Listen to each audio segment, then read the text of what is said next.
empática y efectiva. Okay. En la etimología tenemos que viene del griego, fenómeno, lo que es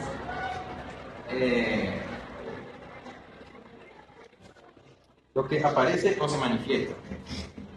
Se refiere a los fenómenos como tal, se presentan en la conciencia del individuo o de la persona. Un ejemplo, el dolor dental, que se manifiesta de manera diferente en cada persona. Tenemos luego logos, que es el estudio y el tratado. Por lo tanto, el estudio de los fenómenos de la conciencia humana, dejando de lado los fenómenos naturales y puramente clínicos. Okay. Como la caries en sí misma. Este enfoque es subyacente de la mente tras una experiencia. Luego tenemos el objeto de estudio o el objeto de estudio. ¿Qué pasa? Que es la subjetividad de la experiencia del paciente. ¿Qué pasa con eso? Es como que en odontología investigamos como que el significado de la vivencia de ese dolor.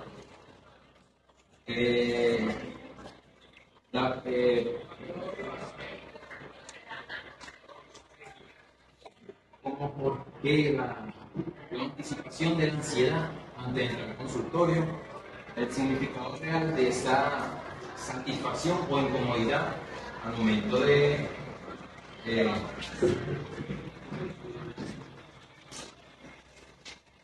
al momento de un tratamiento. Y por último,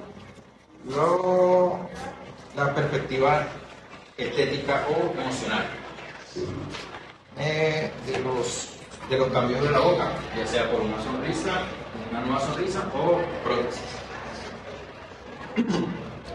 Su propósito principal es describir y comprender esas esencias de esas vivencias que nos comunica el paciente a través de la interpretación de la narrativa de la narrativa y del interpretado, lo que nos ayuda a entender la visión del paciente, cómo se siente ese sujeto al experimentar todas las situaciones.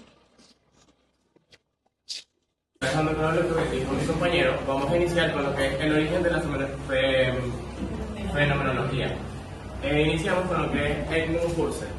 Él, como tal, lo que nos explica, su propuesta es ver el mundo de nuevo, es decir, sin teoría, sin prejuicios, sin juicios apresurados, dejando de lado todo esto. Él, como tal, creía que la esencia se debía a una frase que él repite mucho, volver a mirar de nuevo. Es decir, que básicamente enfocarse en lo que percibimos nosotros mismos, sin necesidad de buscar agentes externos. Un ejemplo de esto que le leí en Stanford es sobre una manzana. ¿Qué pasa con la manzana? La manzana, te enfocas directamente en lo que va hacia la manzana, no en su composición o en su historia, no, sino directamente a lo que la forma, ¿sabes? Como la textura, el toque, todo eso. Dicho esto, Edmund Husserl, para lograr esto, se divide en dos conceptos fundamentales. Tenemos, número uno, el époque. ¿Qué pasa con el époque? El époque es quitar filtros de una imagen natural. Es decir, muchas veces nosotros como espectadores juzgamos a las personas por cómo se ven, por lo que tienen, entre otras cosas. Lo que él quiere dejar en claro con el époque es que debemos enfocarnos directamente en lo que hace el fenómeno. Es decir, en su acto puro, porque el époque es una observación pura, buscando directamente lo que él da. En el concepto fundamental número 2 tenemos la reducción fenomenológica.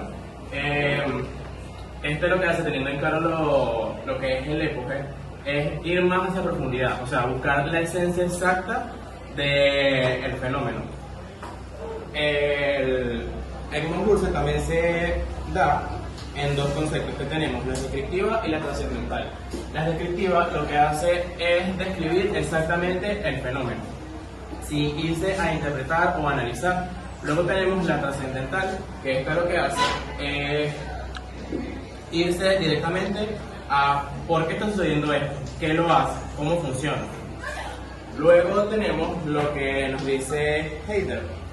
Para él, no somos espectadores o simplemente visualizamos el mundo, no. Para él somos parte del mundo exactamente. En esa parte él habla mucho del Dasein. El Dasein es el ser ahí. Luego tenemos el... Cierto. Mientras que Husserl habla de que nos vamos directamente hacia el fenómeno, o sea, lo que está subjetivo, Heidegger habla más hacia la interpretación, o sea, lo que hay más allá de lo subjetivo. Tecnológica. Este es un proceso que aunque es algo flexible, busca o se enfoca o se centra en la redacción y en el análisis de la narrativa de aquellos sujetos que han vivido el fenómeno de interés. Para poder realizar esta investigación fenomenológica hay que seguir cinco fases, que son: la primera es identificar el fenómeno, es problematizar y definir el fenómeno de interés. En el segundo lugar tenemos que es la selección de aquellos participantes que nos van a servir para poder hacer la redacción de esa investigación, que son aquellos participantes que tengan más interés, o sea, que hayan vivido este fenómeno. En el tercer lugar tenemos que es la recolección de datos, que es donde se realizan las entrevistas en profundidad y se le hacen preguntas como el qué, el por qué y el para qué ocurre el fenómeno. En el cuarto lugar tenemos que es el análisis temático, que es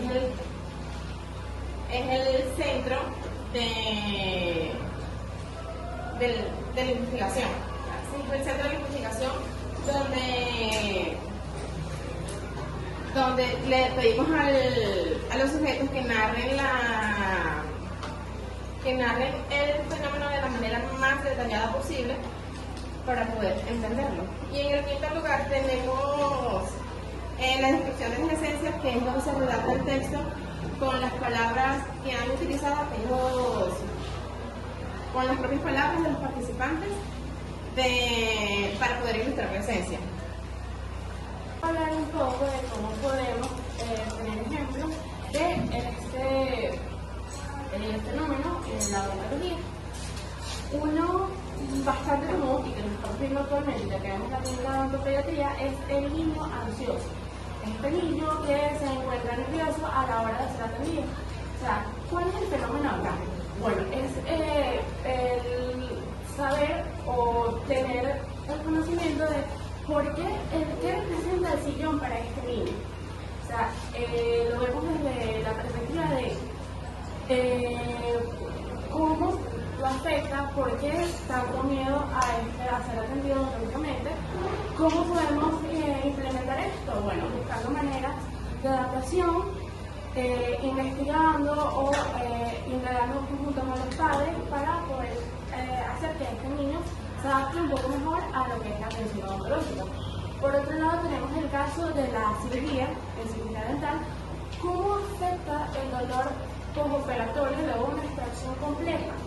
Porque acá vemos más allá de una numeración, o sea, de un dolor del 1 al 10, sino cómo afecta este dolor directamente al paciente, cómo lo afecta en su vida cotidiana y cómo se percibe, porque obviamente cuando tenemos algún dolor, algún tipo de incomodidad, uno no se siente bien, para nada. Por otro lado también está el caso de las prótesis dentales, cómo es la adaptación de este paciente a nivel psicológico a adaptarse a la pérdida total de sus dientes y a la capacidad por lo menos de comer adecuadamente, y cómo se adapta a este nuevo aparato que le vamos a colocar, cuestión que es un poco incómoda porque no es parte de él. Por otro lado, otro ejemplo sería en cuanto a la comunicación con el paciente, porque usualmente los pacientes no tienen esa confianza junto con el odontólogo, porque también se puede decir, es porque actualmente los odontólogos somos el gremio que menos comparte o habla con el paciente, o sea, muy pocas veces nos humanizamos tanto. Nosotros llegamos y decimos, bueno, hay que hacerte esto, no le explicas casi nada y empiezas a trabajar. Por eso es tanta la ansiedad que siente el paciente. Este enfoque lo que busca es humanizarlos. O sea, no verlos nada más como, un paciente más, una restauración más, sino ponerse en el lugar del paciente, saber lo que siente y intentar brindar una mejor atención, teniendo conocimiento de esto. Por eso nos ayuda bastante el conocimiento de la tecnología en cuanto a lo cualitativo. Y bueno, eso fue todo, chicos.